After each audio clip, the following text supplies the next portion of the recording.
So my name is Brittany, and I met Joyce when I was pretty darn young. She came and spoke at my high school, and since then, religiously, she's been, or Water is Life has been like the organization every year that I typically donate to.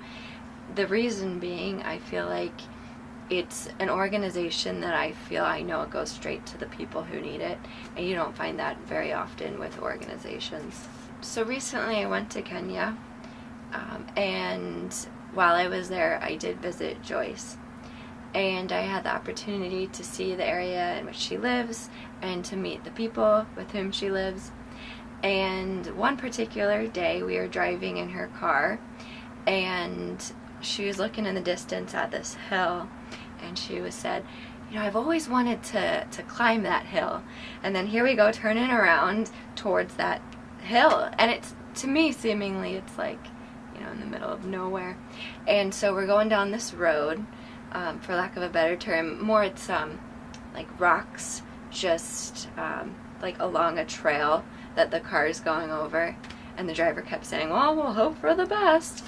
And the reason I mention getting to this hill is because once we got there, we did get to meet some game scouts, and it's wild to me thinking that it took such difficulty getting there, because so they are working kind of like in the middle of nowhere in the bush. And what struck me first about them was how young they were, and so I know if I was out there, I probably would want to feel very supported, and I would feel maybe like a little lonely, and especially being so young.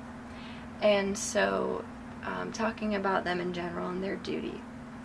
So their purpose is to protect the wildlife in the area, and in talking to them, it kind of seemed like they were like the peacekeepers there. So just their literal presence kept peace in the area. And so poachers, people who might kill the elephants or other animals, just knowing that they're there and keeping an eye out for the animals in the area prevented the poachers from coming, and therefore conflict.